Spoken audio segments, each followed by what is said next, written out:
किस टाइप का भोजन है? Fungus, FUNGS, fungus. फंगस माने होता है कवक। इस फंगस मतलब एक के बारे में जानेंगे, एक फंगस के बारे में, ओनली वन, ठीक है। लेकिन अगर हम बहुत सारे फंगस के बारे में जानते हैं तो क्या करेंगे उसे? फंजाई कहेंगे, ठीक। तो यहाँ पर फंजाई के बारे में आपको अध्ययन करना है। देखिए फंगस जो है ये लैटिन शब्द मुख्य रूप से जिसका शाब्दिक अर्थ होता है मशरूम। क्या होता है शाब्दिक अर्थ? मशरूम। मशरूम नाम सुना होगा आपने, मशरूम। मशरूम जो है ये अक्सर खाया भी जाता है ना, और ज़्यादा मात्रा में ये पैदा भी होते हैं। तो ये ज़्यादा मात्रा में पहले देखे गए थे, उन्हीं को ये कहा गया, क्या नाम है? फंजाई, ठीक है। तो देखिएगा फंजाई जो है ये विभिन्न आकार, परिमाप, कार्य में अलग अलग होते हैं। जनन की इसकी विभिन्न विधियाँ होती हैं। तो इस प्रकार से ये कई प्रकार के क्रियाकलाप दर्शाते हैं। हम इसके बारे में जानेंगे कि ये होते कैसे हैं। देखिएगा ये भी मुख्य रूप से पौधे ही होते हैं। क्या होते हैं? पौधे। क्या होंगे? पौधे। तो कौन से पौधे होते हैं? ऐसे पौधे जिसमें हरित लवण नहीं पाया जाता है। इसलिए पंच जगत परिकल्पना में एक वर्ण ही इसका है फंजाई। आपने पढ़ा था ना पंच जगत परिकल्पना, क्या क्या पढ़ा था? मोनेरा, प्रोटिस्टा, है ना, फंजाई, प्लांटी और एनिमलिया। तो इसमें जो है ये तीसरा है और फंजाई। तो पौधे जो है ये कैसे पौधे हैं जिसमें हरित लवक क्या होता है? एब्सेंट होता है। हरित लवक नहीं पाया जाता है, एब्सेंट होता है, नहीं पाया जाता है ना। जिस कारण से क्या होते हैं कि हरे नहीं होंगे तो किस कलर के होंगे? किसी भी कारण हो जाते हैं, अक्सर विशेषकर सफेद होते हैं। सफेद है ना, काला, भूरा इत्यादि रंग पाया जाता है। ये हरित लवक में नहीं पाया जाता है, ये हरित लवक विहीन होते हैं। जब हरित लवक नहीं पाया जाएगा तो क्या होगा कि अपना भोजन ये स्वयं नहीं बना पाते, यानी ये स्वपोषी नहीं होते। हरे पौधे स्वपोषी होते हैं। कौन से पौधे? हरे पौधे। लेकिन ये कैसे पौधे हैं? हरे पौधे नहीं। क्यों नहीं हरे हैं? क्योंकि इसमें हरित लवक नहीं पाया जाता। ये जो है स्वपोषी नहीं है, ये परपोषी है। क्या है? परपोषी। ऐसे कवक या ऐसे पौधे जो अपना भोजन जो है उस रूप से किसी दूसरे माध्यम से प्राप्त करते हैं। तो चाहे सड़े गले कार्बनिक पदार्थों से प्राप्त करें और चाहे किसी के ऊपर उग के या किसी जीवित पदार्थ से। तो इस प्रकार से अपना भोजन स्वयं नहीं बना पाते, ये जो है परपोषी होते हैं। कुछ इंपॉर्टेंट चीज आप जानेंगे इस मशरूम के यानी कवक के बारे में कि मुख्य रूप से ये विषमपोषी अवशोषी होते हैं। क्या होते हैं? विषमपोषी, विषमपोषी अवशोषी, ठीक है। विषमपोषी अवशोषी।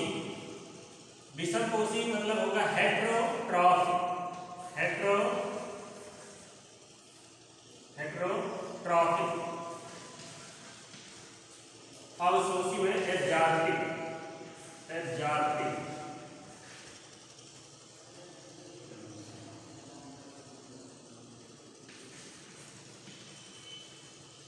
यानी विषमपोषी अवशोषी हेट्रोट्रॉफिक एब्जॉर्प्टिव होते हैं, ठीक है। विषम माने किसी दूसरे माध्यम से भोजन प्राप्त करते हैं, ठीक। इसके साथ साथ ये कैसे होते हैं? ये यूकैरियोटिक होते हैं, यानी सासीन केंद्री। आपको बताया गया था प्रोकैरियोटिक, यूकैरियोटिक। प्रोकैरियोटिक युधारी कौन थे? बैक्टीरिया, ब्लूग्रीनेली, माइटोप्लाज्मा, इन सबको छोड़कर बाकी सभी यूकैरियोटिक होते हैं। तो सासीन केंद्री यानी जो है यूकैरियोटिक। क्या होगा? यूकैरियोटिक। ये युधारी होते हैं। यूकैरियोटिक होते हुए भी ये क्या है? बहुकोषी। क्या है ये? मल्टी सेलुलर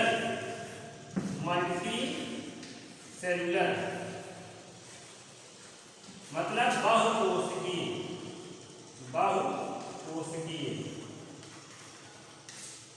तो ये विषमपोषी और शोषी होते हैं।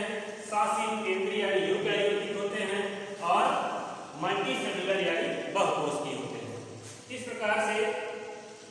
इसकी परिभाषा जो है इसके लक्षणों का आधार पर दिया जा सकता है। एक वैज्ञानिक थे, क्या नाम है, बटलर, टी एंटोनियो मिचेली और जी बटलर। चलिए उसके बारे में जानते हैं। मुख्य रूप से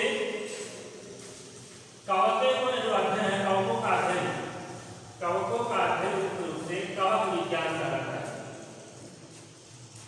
कवक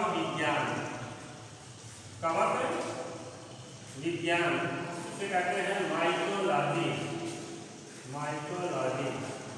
कवक विज्ञान कवकों का अध्ययन को कवक विज्ञान कहा जाता है। तो जो विश्व स्तर पर अध्ययन किए थे वो थे टी एंटोनियो मिचेली, वैज्ञानिक थे टी मिचेली,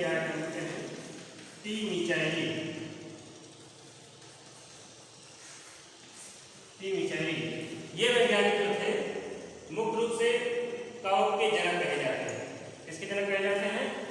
कवक के जनक, ठीक है। वैश्विक स्तर पर इन्होंने इसका अध्ययन किया था। तो टी एंटोनियो मिचेली जो है, ये एंटोनियो मिचेली कहा जाता है। इसके बाद भारत के बटलर, ई.जे. बटलर 1920, ई.जे. बटलर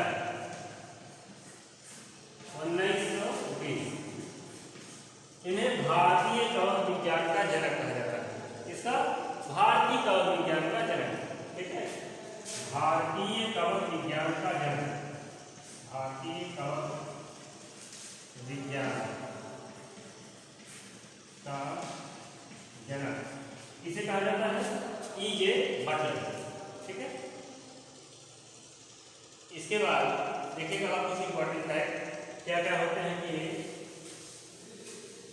हमने आपको कुछ इंपॉर्टेंट पॉइंट बताया है और भी आप जानेंगे। ये फिर से एक बात, ये यूकैरियोटिक होते हैं। क्या होते हैं? यूकैरियोटिक होते हैं और स्पोर बियरिंग होते हैं। स्पोर बियरिंग माने होता है बीजाणुधारी, स्पोर बियरिंग बीजाणु उत्पन्न करने वाले, यानी स्पोर के द्वारा, बीजाणु के द्वारा जन्म करते हैं, ठीक है, फलाव इनका होता है। और ये पर्णहरित रहित, क्या होगा? पर्णहरित रहित, क्लोरोफिल होता है एक क्लोरोफिल, या ऐसे लिख सकते हैं पर्णहरित रहित, यानी जिसमें पर्णहरित ना पाया जाता है, अब्सेंट होता है। और इसके साथ एक कोशिकी होते हैं, तंतुमय होते हैं। एक कोशिकी कैसे होते हैं? एक कोशिकी और बहुकोशिकी दोनों, सिर्फ एक ही क्वेश्चन लेता, बहुत क्वेश्चन लेते। एक कोशिकी एवं बहुकोशिकी ये पाए जाते हैं, एक कोशिकी और बहुकोशिकी। और तंतुमय होते हैं, कैसे होते हैं? तंतुमय, यानी फिलामेंटस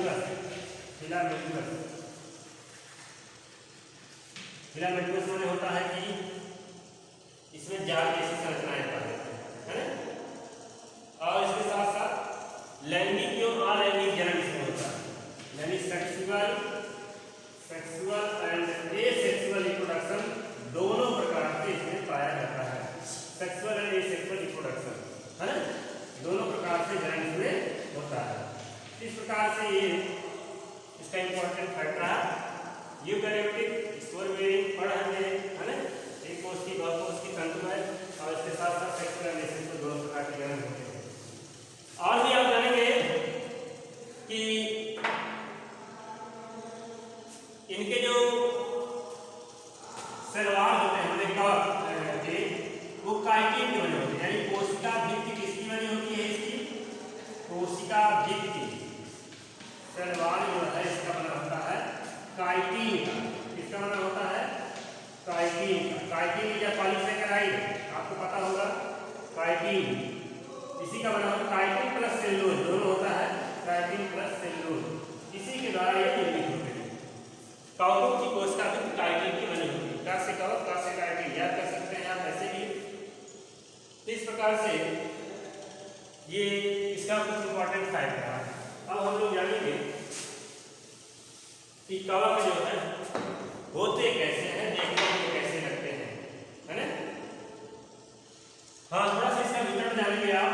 वितरण माने ये होता है कि ये कहाँ कहाँ पाए जाते हैं, फैलाव उनका क्या है। ये सर्वव्यापी होते हैं। कैसे होते हैं? सर्वव्यापी। सर्वव्यापी माने होता है जो सभी जगह पाए जाते हैं, यानी जल थल और वायु, ठीक है, सब जगह पाए जाते हैं, ठीक है। नमी वाले क्षेत्र में विशेषकर पाए जाते हैं। बरसात के मौसम में कवक हमें हर जगह दिखाई देते हैं, है ना। घास फूस पे, गोबर पे और सड़े गले कार्बनिक गंधों पे, ठीक है, चमड़े पे और अचार में बनते हैं उसमें, अगर ठीक से तेल वगैरह नहीं भरा। इस प्रकार से कवक जो है इनका थायलस संगठन होता है। कैसा संगठन होता है? थायलस संगठन, ठीक है। थायलस ऑर्गेनाइजेशन, थायलस संगठन। ये मुख्य रूप से थायलस माने होता है जिसमें जड़ तना पत्ती स्पष्ट ना हो, वो थैले का आकार का होता है, ठीक है। इसमें जड़ तना पत्ती हमें पता नहीं चलता कि जड़ कौन सा है और तना कौन सा है और पत्ती कौन सा है, ये पता नहीं चलते हैं, इसलिए इसे थायलस संगठन नाम दिया गया है ना। थायलस संगठन जो है इसे दो भागों में बांटा गया है।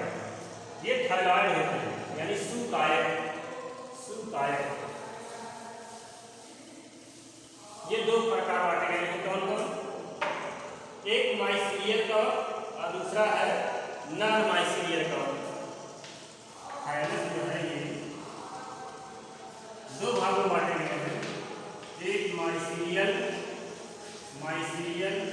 फंजाई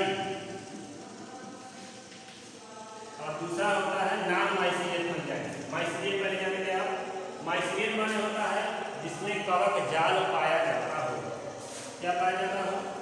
कवक जाल। जब ये ज्यादा मात्रा में होते हैं, कवक जाल पाया जाता हो, तो इसे कहते हैं माइसीलियम। कवक जाल को ही कहते हैं माइसीलियम, कवक जाल, ठीक है। और इसके एक भाग को कहते हैं हाइफी। क्या कहेंगे? हाइफी।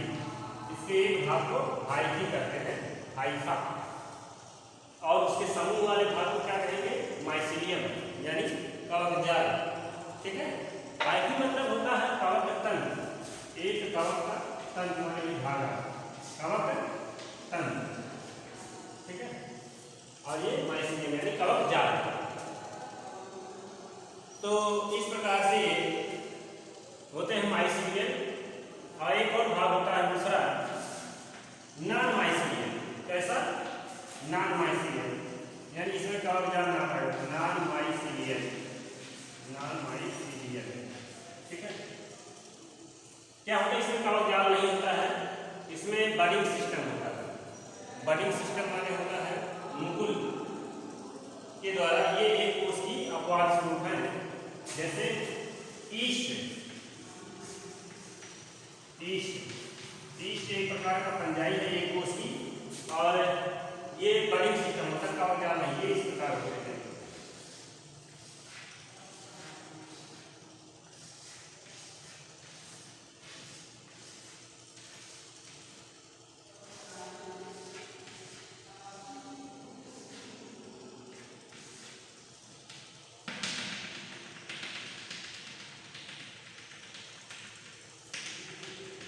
देख सकते हैं आप, इसमें क्या होता है कि बहुत छोटे छोटे बड निकलते हैं।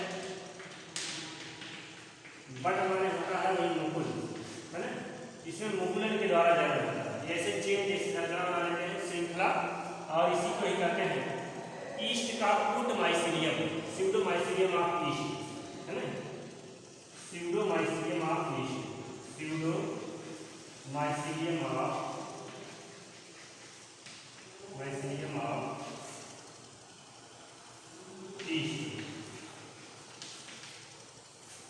ईस्ट का प्यूडोमाइसीलियम, ये चेन बडिंग सिस्टम होता है, ठीक है। इसके बाद हम लोग जानेंगे कि ईस्ट में पोषण कैसे होता है, फंगस यानी पूरे कवक में पोषण कैसे होता है, यानी ये अपना भोजन कैसे प्राप्त करते हैं, हमने आपको पहले ही बताया, ये भोजन अपना सड़े गले कार्बनिक पदार्थों से प्राप्त करते हैं।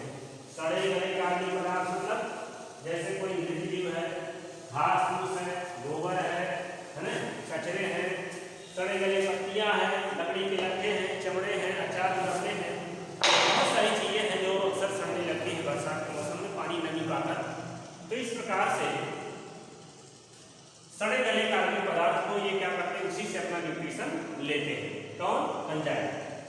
तो इस प्रकार से आप देखेंगे इसमें न्यूट्रिशन किस आधार पर होता है? पोषण, पोषण न्यूट्रिशन, ठीक है, न्यूट्रिशन यानी पोषण। देखिएगा पोषण इसमें मुख्य रूप से कवक में पढ़ाई नहीं पाया जाता, अपना भोजन स्वयं नहीं बना पाते। इस कारण से क्या होता है, इसमें पोषण मुख्य रूप से विषमपोषी होता है, यानी परपोषी, यानी अपना भोजन दूसरों से प्राप्त करता है। कैसे प्राप्त करता है? ये चार प्रकार बांटे हैं। पहला इसमें है, जिसे कहते हैं अविकल्पी परजीवी, ऑब्लिगेट पैरासाइट, अविकल्पी परजीवी, अविकल्पी परजीवी, अविकल्पी परजीवी। इसका मतलब ये हुआ कि ये जो कवक है, ये कवक किसी जीवित पोषण से भोजन प्राप्त करते हैं और पोषण की मृत्यु होने पर इनकी भी मृत्यु हो जाती है। मतलब जिसमें ये रहेंगे उससे न्यूट्रिशन लेंगे ही, न्यूट्रिशन लेने के बाद अगर वो खत्म हो गया वो जीवधारी, तो ये भी खत्म हो जाते हैं। इसे कहते हैं, इस कवक का नाम है पक्सीनिया। क्या नाम है? पक्सीनिया, पक्सीनिया ग्रैविडिस, पूरा नाम इसका है ग्रैविडिस। नाम सुने होंगे आप, पक्सीनिया ग्रैविडिस जो है ये गेहूं में एक रोग लगता है। पक्सीनिया ग्रैविडिस इसमें लगता है गेहूं, गेहूं में काला कीट रोग जो होता है सर, पक्सीनिया के कारण होता है। गेहूं तो अक्सर देखिए खराब होता है, कभी गेहूं पूरा का पूरा खेत, बाल जो होती है वो एकदम ब्लैक हो जाती है, पाउडर की तरह हो जाती है, काले रंग है ना। तो ये क्या होता है, इससे गेहूं जब खत्म होता है, यानी खत्म हो जाता, मर जाता है गेहूं, तो ये भी जो है उसी के साथ ये भी काऊ भी खत्म हो जाते हैं। ये क्या कहलाते हैं? अविकल्पी परजीवी, यानी ये जिस पे रहेंगे उसी तरह किसी दूसरे पे नहीं जा पाएंगे, इनका कोई विकल्प नहीं होता है, ठीक है। दूसरा है विकल्पी परजीवी। क्या है? विकल्प, यानी विकल्प इसमें होता है, ये जिस पर आते हैं इसके अलावा दूसरे पर भी जा सकते हैं। परजीवी मतलब होता है जो जीव निर्धारित होते हैं, विकल्पी परजीवी। तो विकल्पी परजीवी जो है मुख्य रूप से है, ये कवक मुख्यतः मृतोपजीवी होते हैं। ये कैसे होते हैं? मुख्यतः मृतोपजीवी, यानी मरे हुए जीवों से जो भोजन लेते हैं, मृतोपजीवी ये मुख्य रूप से होते हैं मुख्यतः। लेकिन अगर ये आवश्यकता पड़ती है तो जीवित जीवधारियों से भी अपना न्यूट्रिशन ले लेते हैं, इसलिए इसे विकल्पी परजीवी कहा जाता है। ये कौन से जीव है? ये है फ्यूजेरियम। क्या है ये? फ्यूजेरियम, फ्यूजेरियम, फ्यूजेरियम नामक कवक जो होता है ये मरे हुए जीवों से और जीवित जीवों से दोनों से जो है अपना न्यूट्रिशन ले सकता है। इस प्रकार से इसमें दो प्रकार से पोषण हो गया। तीसरा पॉइंट है अविकल्पी मृतोपजीवी। कैसा है? अविकल्पी मृतोपजीवी। अब तक परजीवी है, अब मृतोपजीवी। अविकल्पी मृतोपजीवी,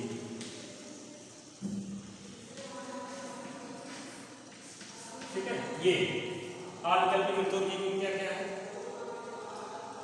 ये कवक केवल मृत पदार्थों से पोषण प्राप्त करते हैं। किससे प्राप्त करेंगे? मृत पदार्थों से पोषण प्राप्त करेंगे, यानी मरे हुए, ठीक है, मृत कार्बनिक पदार्थों से अपना पोषण प्राप्त करते हैं। डेड ऑर्गेनिक मटेरियल, मृत कार्बनिक पदार्थों से अपना पोषण प्राप्त करते हैं। लेकिन अगर आवश्यकता पड़ी तो ये जीवित जीवों से भी अपना पोषण प्राप्त कर सकते हैं, जीवित जंतु से या पौधे से।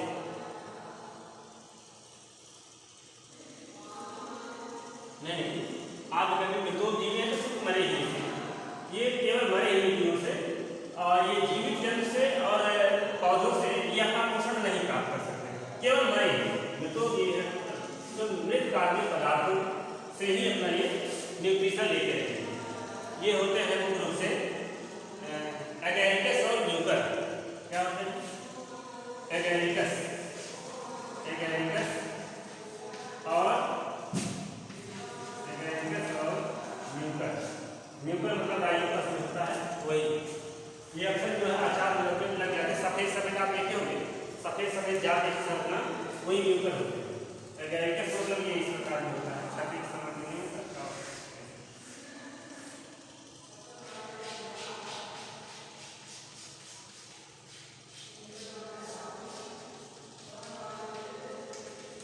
एगैरिकस, ठीक, कोकरमुक्ता भी इसे कहते हैं।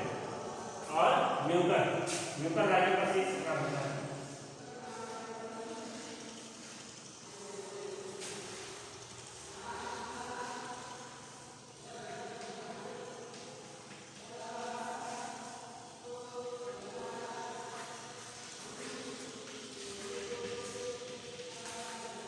जाल जैसे संरचना बना लेते हैं कि इस प्रकार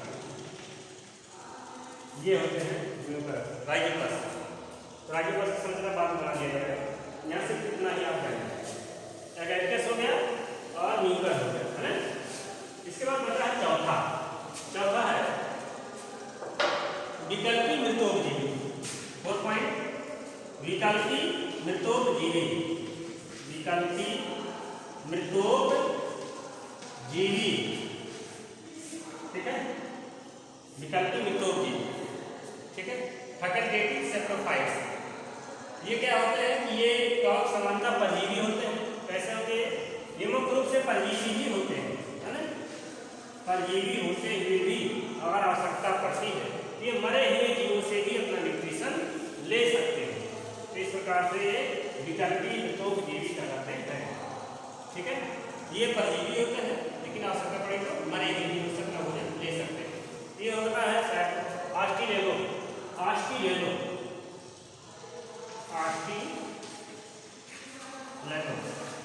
आस्ट्रेलेलो की निशानी आस्ट्रेलेलो, ये उसमें होता है आलू लेगरो उत्पन्न करता है। ये कवक होता है आलू, ठीक है। बस इसके बाद आप लोग जानेंगे सहजीवी के रूप में भी काम करता है कवक, जो है किस रूप में काम करते हैं? सहजीवी के रूप में, यानी सहजीवी माने जो दूसरे की हेल्प करें, यानी सिम्बायोटिक। क्या होता है? सिम्बायोटिक। इसके द्वारा ये कवक जो है शैवाल के साथ मिलकर, किसके साथ मिलकर? शैवाल के साथ मिलकर लाइकेन का निर्माण करते हैं। किसका निर्माण करते हैं? लाइकेन आपने सुना होगा, जैव सूचक के रूप में काम करते हैं, ठीक है। इसके बाद हम लोग जानेंगे कवक में जनन कैसे होता है, रिप्रोडक्शन कैसे होता है कवक में, रिप्रोडक्शन, ये चीज आप जानेंगे कवक में।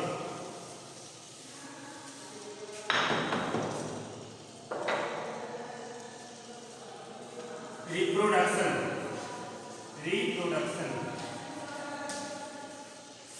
कवकों में जनन, ठीक है, किस प्रकार यह होता है।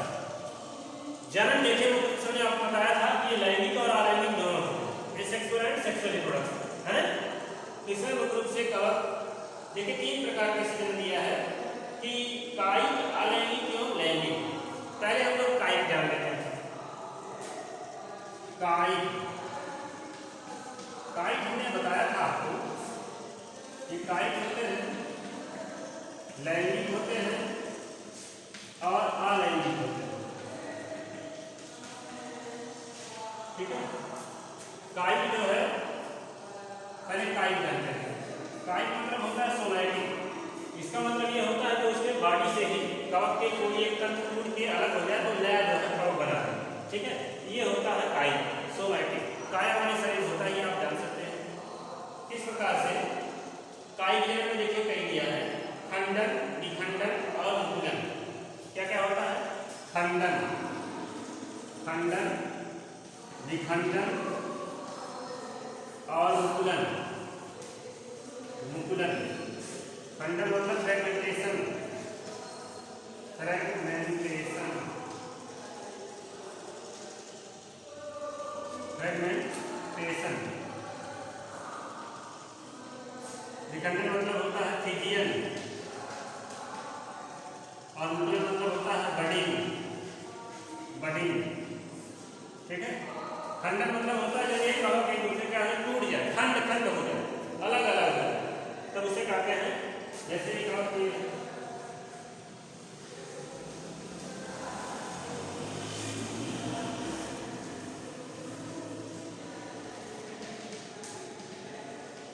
मान लीजिए कवक है, अगर यहाँ से खंड हो गया, यहाँ से हो गया, यहाँ से हो गया, यहाँ से, यहाँ से, ठीक है, अलग अलग खंड हो जाए, जितने खंड होंगे उतने कवक तैयार हो जाएंगे। इस प्रकार से खंडन की प्रक्रिया होती है, समझ में आया।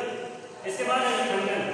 विखंडन माने होता है विखंडन, यानी दो भागों में टूटना। जैसे एक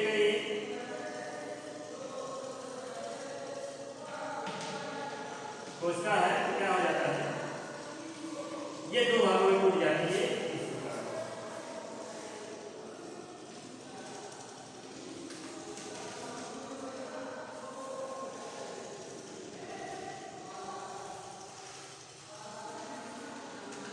ये दो भागों में टूट जाते हैं, इसे कहते हैं विखंडन। इसके बाद है मुकुलन। मुकुलन होता है जैसे ईस्ट एक कवक है, ईस्ट, ठीक है, ईस्ट एक कवक है, इसमें थोड़ा सा बड निकल आता है, इसी को ही कहते हैं हम बड यानी मुकुल, और यही पे वृद्धि करके बढ़ के एक नए जो है इस ईस्ट का निर्माण कर देता है, और ये वाला मूल वाला जो है अलग ही है, ठीक है, एक नए बड का निर्माण कर देता है, मुकुल का निर्माण कर देता है, समझ आएगा। इस प्रकार से इस काई जनन की प्रक्रिया होती है। इसके बाद हम जानेंगे लैंगिक। लैंगिक जनन किस प्रकार होता है, काउको। लैंगिक जनन देखिए,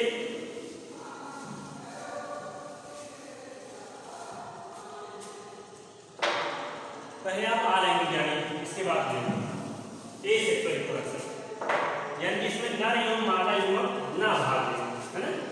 इसमें ए सेक्सुअल रिप्रोडक्शन में होता है क्या, ए सेक्सुअल रिप्रोडक्शन में इसमें नर एवं मादा युग्मक भाग नहीं लेते हैं, तो ये किस प्रकार से जान करते हैं। देखिए इसकी भी कई विधियां हैं। ये मुख्य रूप से एक होता है स्पोरेंजियोस्पोर और क्लोनिडियोस्पोर, ठीक है, स्पोरेंजियोस्पोर एवं क्लोनिडियोस्पोर, धानी बीजाणु और क्लोनिडियोस्पोर। इसे मुख्य रूप से बीजाणुओं के निर्माण के द्वारा होता है। किसके निर्माण के द्वारा, बीजाणुओं के निर्माण के द्वारा, है ना। इसे कहते हैं स्पोर्स, स्पोर्स कहते हैं। तो पहला है इसमें, पहला इसमें मुख्य रूप से है धानी बीजाणु। धानी बीजाणु, धानी माने थैली, बीजाणुओं की थैली, ठीक है, धानी बीजाणु। स्पोरेंजियोस्पोर,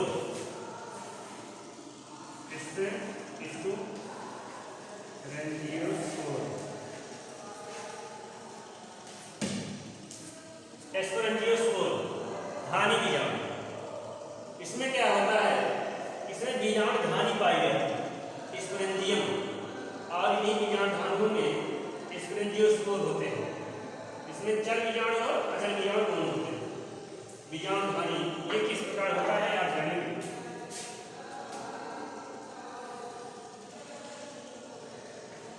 ऐसे इसमें बहुत सारे स्पोर्स होते रहते हैं। फिर क्या होता है, जब ये ऐसे फूट जाते हैं,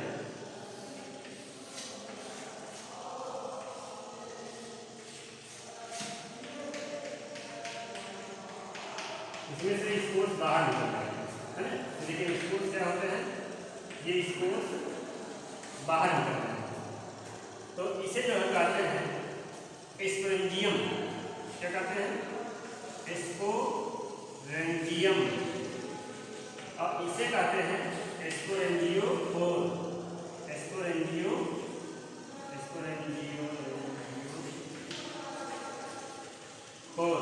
स्पोरेंजियोफोर, और ये स्पोरेंजियम, ठीक है। एक स्पोरेंजियम में बहुत बड़े स्पोर्स भरे होते हैं। ये स्पोर्स जब टूटता है तो ये क्या हो जाते हैं, स्पोर्स बाहर निकल जाते हैं, ठीक है, बीजाणु जो है बाहर निकल जाते हैं। स्पोर्स मतलब बीजाणु, बीज क्या बहुत छोटा, जैसे चाक की धूल। कावक के जो बीजाणु होते हैं चाक की धूल से भी छोटे होते हैं, हम इसे आंखों से नहीं देख सकते हैं, ठीक है, लेकिन ये वायुमंडल में उड़ते रहते हैं, ये बात।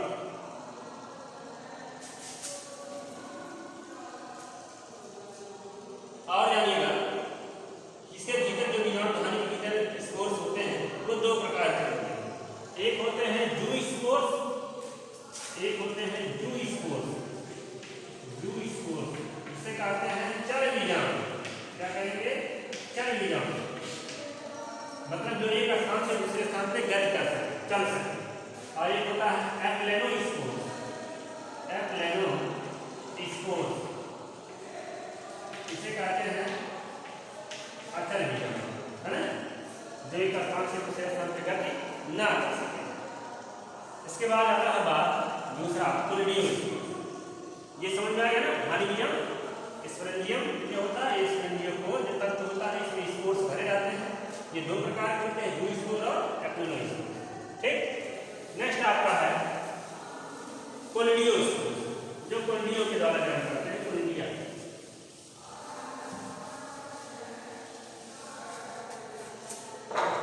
कोलिडियो स्पोर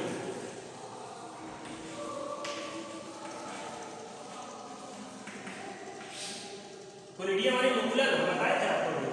कोनिडिया, कोनिडिया मुकुल के द्वारा, कोनिडिया इसके द्वारा। कोनिडिया कैसे बनते हैं मुकुल से? ये कोनिडियोकोर पेनिसिलियम और एल्बुगो में होता है। हाँ, जो इससे पहले आप पढ़े हैं, यानी स्पोरेंजियोकोर, स्पोरेंजियोस्पोर, ये किसमें पाया जाता है? ये राइजोपस में होता है। इसमें होता है राइजोपस, है ना, न्यूकर और सिंकाइटियम, इसको नोट कर लीजिए एग्जाम पर। इसके बाद है दूसरा कोलिडियो स्पोर। इसमें देखिए इस प्रकार होता है।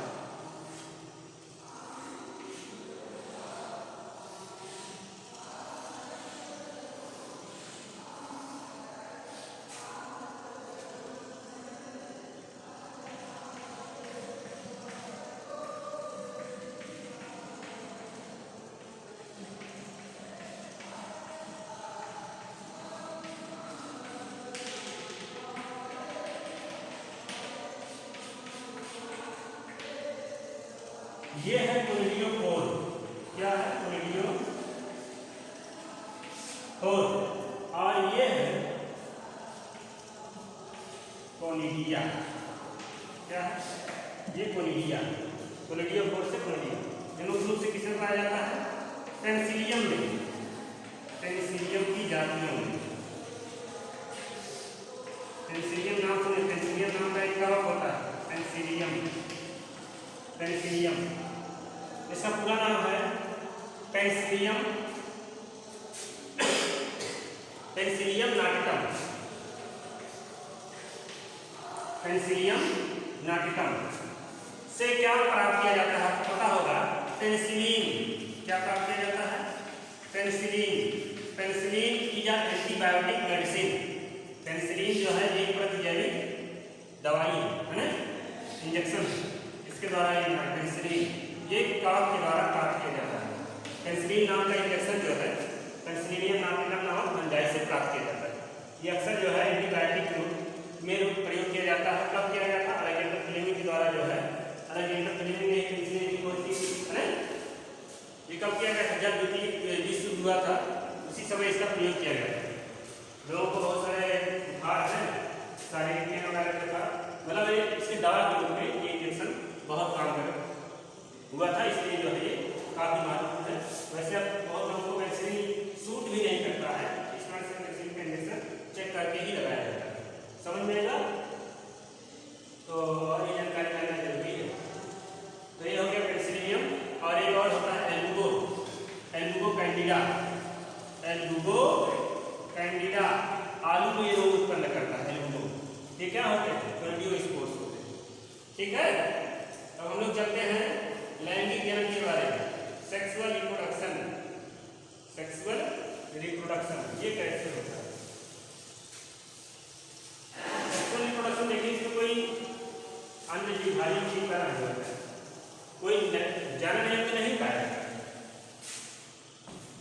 उसमें कुछ ऐसे सिस्टम होते हैं जिसका सबसे सेक्सुअल मेल फीमेल जो होता है उसमें क्या होता है कि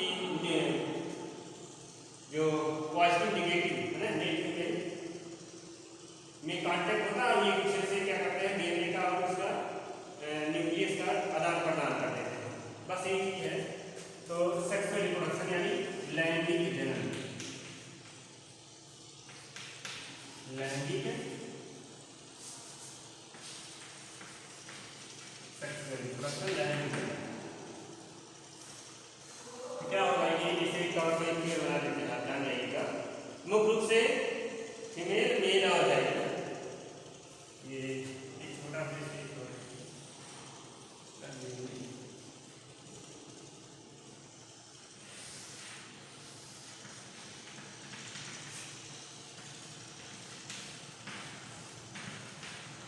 ये जो है फीमेल क्या है फीमेल, और ये क्या है ये मेल। इसमें जो फीमेल है मेल वाला है इसका पॉजिटिव न्यूक्लियस होता है, ये निगेटिव है ये पॉजिटिव है, ये इसमें से न्यूक्लियस क्या होता है इसमें ये इंजेक्ट कर देता है।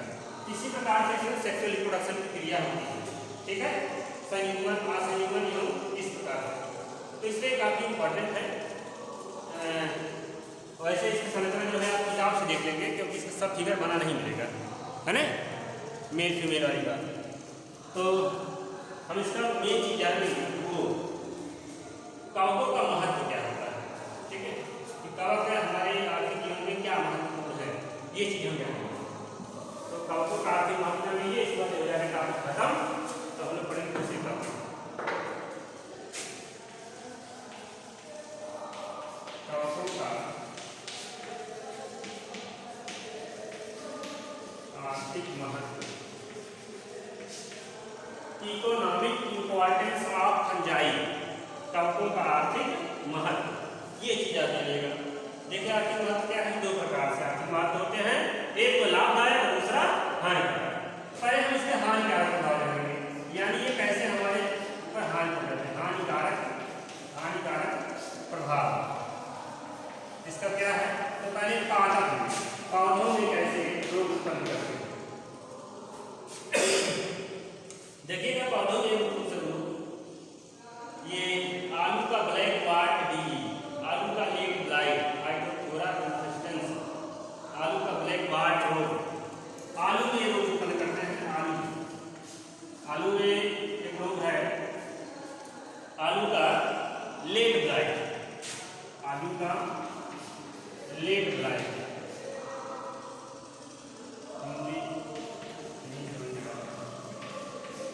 लेड ब्लाइट आप पोटैटो से कर सकते हैं, लेड ब्लाइट ऑफ पोटैटो, ठीक है। फाइटोथोरा इन्फेक्शन, फाइटोथोरा इन्फेक्शन, ये जो है कवक इसमें रोग उत्पन्न करता है आलू में। और जानेंगे आप early blight of potato, Alternaria solani, early blight of potato, Alternaria solani, Alternaria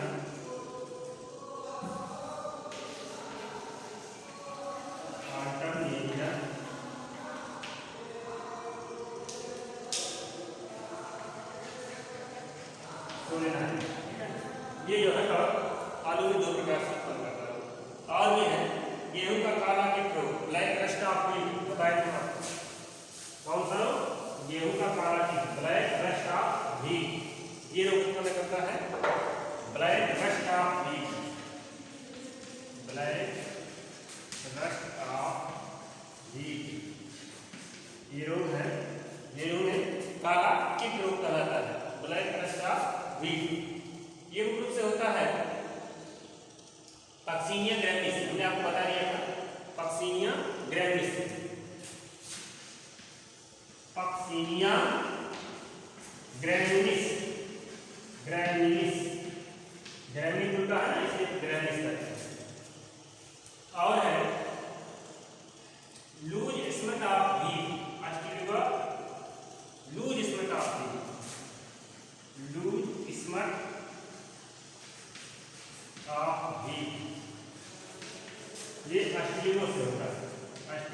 लेमो, इस कवक से होता है।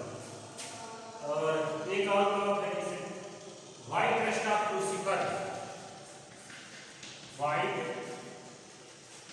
रस्ट ऑफ क्रूसीफर, क्रूसीफर मतलब सरसों में, व्हाइट रस्ट ऑफ क्रूसीफर, ठीक है, सरसों में।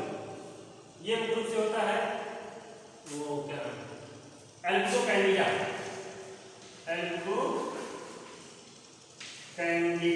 कैंडिडा। इस प्रकार से होंगे पादप। और हम लोग जानेंगे मानव। मानव में कौन कौन से रोग उत्पन्न करता है, हानिकारक प्रभाव है।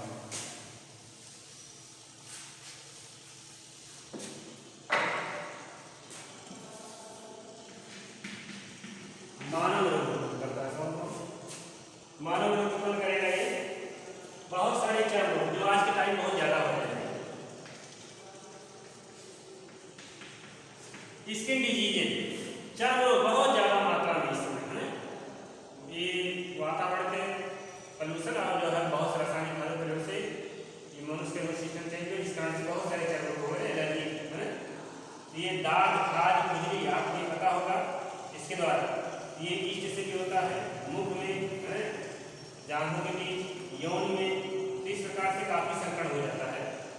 एस्परजिलस नाइजर से और माइक्रोस्पोरम से दाग, खाज, खुजली, दाग होता है, दाग, खाज, खुजली, दाग, खाज, खुजली। ये माइक्रोस्पोरम की जातियां होती हैं। किसकी? माइक्रोस्पोरम की जातियां इसी से ज्यादातर होता है, चर्म रोग है ना। और भी चीज है जैसे एस्परजिलस की जातियां जो दमा रोग उत्पन्न करती है। एस्परजिलस, एस्परजिलस, ये एस्परजिलस की जातियां जो होती हैं ये मुख्य रूप से मनुष्य में एस्परजिलस नाइजर है, एस्परजिलस न्यूमिगेटस है, एस्परजिलोसिस हो जाता है। एस्परजिलोसिस मतलब होता है दमा का, दमा। एस्परजिलस की जाति में रोग उत्पन्न करती है ना, दमा, अस्थमा के कहते हैं। इसके बाद एलर्जी, एस्परजिलस और पेनिसिलिन तथा म्यूकस। क्या क्या होता है? एलर्जी, बहुत लोगों को हर दवाई सूट नहीं करती है या हर खाद्य पदार्थ भी सूट नहीं करता है। एलर्जी नाम सुने होंगे आप, कहते हैं किस चीज से एलर्जी है। एलर्जी मतलब होता है जो आपके शरीर के लिए सुटेबल ना हो उसे एलर्जी कहते हैं। क्या नहीं सुटेबल, चाहे खाद्य पदार्थ हो या कोई मेडिसिन। तो इसमें एस्परजिलस और पेनिसिलिन है ना। और जो दवा बीमारी है दमा, दमा बीमारी है, ये भी धूल से, गर्दे से, इससे अक्सर होता है फेफड़ों में दमा। और क्या नाम है, दवाइयाँ जो होती हैं, दवा जैसे एंटीबायोटिक, सबको बताया था कि हम आपको पेनिसिलिन सूट नहीं करता है। और भी होते हैं एंटीबायोटिक और सूट नहीं करती है। और इसके बाद जो है दमा हो गया, दवा हो गया। और एस्परजिलस या पेनिसिलिन की जो दवाइयाँ होती हैं, पेनिसिलिन है ना, पेनिसिलिन की जो दवाइयाँ होती है ये सूट नहीं करती हैं। और भी एंटीबायोटिक दवाइयाँ होती हैं सूट नहीं करती हैं। म्यूकर जो है गाय पर जो होता है म्यूकर, ये भी क्या करता है, एलर्जी उत्पन्न करता है। ठीक। इसके बाद है खाली योग कवकों में रोग, मशरूम वगैरह जो होता है इसको क्या करता है, दूसरा कवक से खराब कर देता है। इस प्रकार से भी जो है पशुओं में जो बहुत सारे रोग उत्पन्न करते हैं। और इसके साथ साथ ये खाद्य पदार्थों को नष्ट करेंगे। इसमें खाद्य पदार्थों को ये नष्ट कर देते हैं। कौन नष्ट कर देते हैं? कवक। अचार डब्बा में अगर तेल बढ़िया से नहीं पड़ा है तो ये क्या करते हैं, दहिया लग जाता है, कवक लग जाता है ना, खराब हो जाता है। इसके बाद आप जानेंगे लाभदायक प्रभाव। क्या जानेंगे इसके? लाभदायक, तक हानिकारक था, इसके बाद लाभदायक। लाभदायक प्रभाव इसके हैं, ये देखिए भोजन के रूप में अक्सर जो हम लोग खाते हैं कि कवक खाया जाता है, कौन सा? मशरूम है ना। तो भोजन के रूप में क्या है? मशरूम। ये कवक से जो खाया जाता है भोजन के रूप में। और भी इसकी जातियाँ होती हैं, एगेरिकस की जातियाँ होती हैं, लाइकोपर्डिन की जातियाँ होती हैं है ना। इससे बहुत ज़्यादा मात्रा में प्रोटीन मिलता है। क्या मिलता है? प्रोटीन मिलता है। और इसके साथ साथ पनीर उत्पादन पनीर उत्पादन के लिए काम करते हैं। और डबल रोटी निर्माण, डबल रोटी जानते हैं, पाव रोटी जो डबल रोटी, ये जो इडली, डोसा, जलेबी है ना, और पाव रोटी, ब्रेड वगैरह जो तैयार किए जाते हैं, ब्रेड ये इसी के द्वारा, कवक के द्वारा तैयार किए जाते हैं ब्रेड वगैरह। कैसे कि क्या होता है, इसमें जो मिला देते हैं आटे में खमीर, खमीर मतलब ईस्ट जो होता है, और ये क्या करता है, एनारोबिक रेस्पिरेशन करता है, जिससे CO2 उत्पन्न होता है। CO2 कार्बन डाइऑक्साइड, जब इसे गर्म करते हैं CO2 निकल जाता है, वहाँ पर छिद्रयुक्त संरचना बन जाती है। इस प्रकार से इसका निर्माण होता है डबल रोटी का। ठीक है, इसके साथ साथ अल्कोहलिक पेय पदार्थों के निर्माण में भी जो है ये सहायता करता है। अल्कोहलिक पेय पदार्थ मतलब जो होता है वाइन है ना, वाइन जो होता है, मदिरा जो होता है, शराब जो होता है, मतलब इन सब के निर्माण में, अल्कोहलिक पेय पदार्थ के निर्माण में ये कवक जो है काफी महत्वपूर्ण है। ठीक है, जो जव के किण्वन से बियर बनाया जाता है, किसी किण्वन से, जव के किण्वन से क्या बनाया जाता है, बियर। ये फर्मेंटेशन का काम कौन करता है, ईस्ट करता है। ठीक है, इसी के द्वारा जो है हेल्प करते हैं। ये रहा इंपॉर्टेंट चीज कवकों के आर्थिक महत्व के बारे में। इसके बाद और भी आप जानेंगे सिल्का निर्माण में भी होता है। सिल्का निर्माण में जो है इसका काम होता है, इसका निर्माण में सिल्का, बहुत सारे कवक बन जाते हैं, इसके लाभदायक प्रभाव है। और किण्वित भोज्य पदार्थ होता है ना, कि डोसा, इडली, मैंने भटूरा, जलेबी, ये सब बनाने का काम आता है। और एंटीबायोटिक दवा बनाने का काम आता है, जो पेनिसिलिन हम बताए हैं, पेनिसिलिन किस रोग की, प्रतिजैविक पदार्थ है ना, एंटीबायोटिक मेडिसिन बनाने के काम आता है। ये भी पॉइंट लिख सकते हैं, ये भी पॉइंट लिख सकते हैं। ठीक है, और इसके साथ साथ ये घून की उर्वरता भी बनाते हैं, यानी सड़े जो कवक अगर ना होते तो मृत जो जीव है उनको सड़ाते हैं, बैक्टीरिया और कवक ही मिलाकर सड़ाते हैं। इस कारण से बहुत इंपॉर्टेंट है, तो कवक जो है लग के वो सभी कार्बनिक पदार्थों को जो मृत हो जाते हैं सब उन्हें सड़ा कर देते हैं, खत्म कर देते हैं। ठीक है, तो बहुत सारी इंफॉर्मेशन है। अब इसके बाद आगे आप दूसरी पॉइंट जाएंगे।